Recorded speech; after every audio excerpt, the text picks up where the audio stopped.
everyone, it's Sarah, No Support Workers. Tonight, I'm doing something solo. So we're going to talk about something solo that is really, it tickles my heartstrings.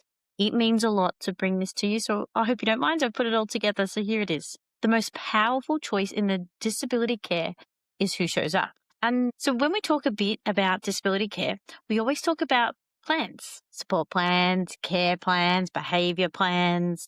We talk about the policies around it. But there is one choice that matters more than all of that. And it's not written on any form. It's who shows up.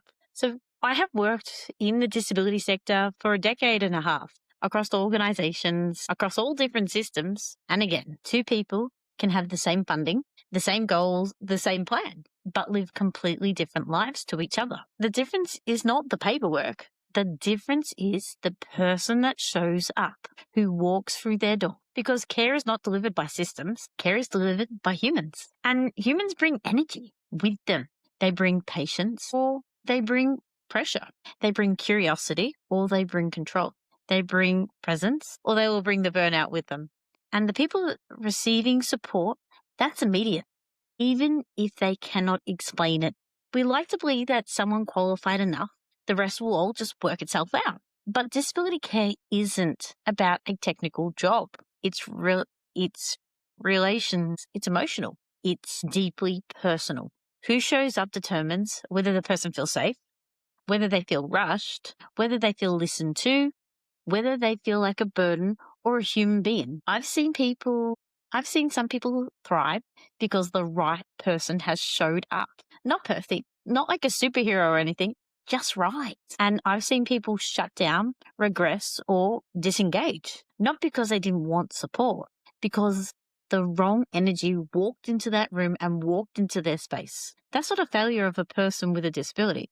That's a failure of choice. We say choice and control are center to disability care, but too often choice stops at the provider, the type of services, the funding category.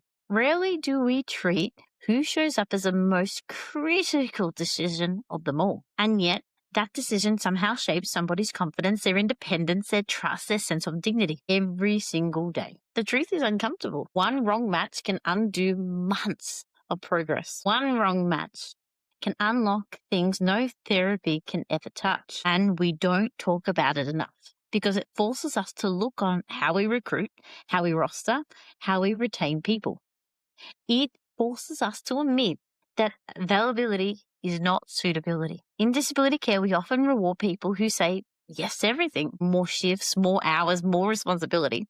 But just because somebody can show up doesn't mean they should. And just because somebody is available doesn't mean that they align.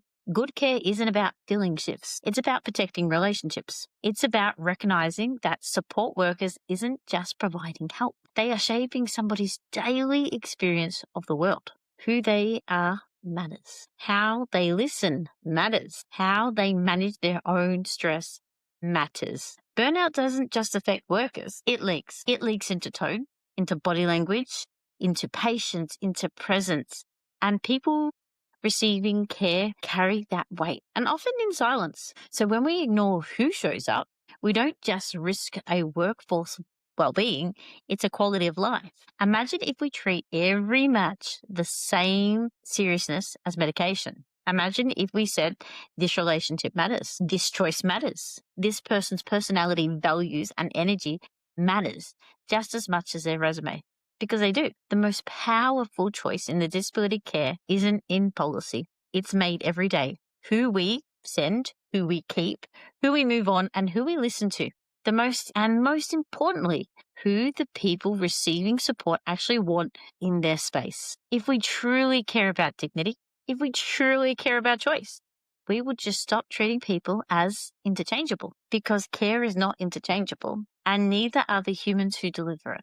So next time we talk about improving disability care, let's start with the most powerful choice of them all. Not the plan, not the funding, but who shows up. Thank you.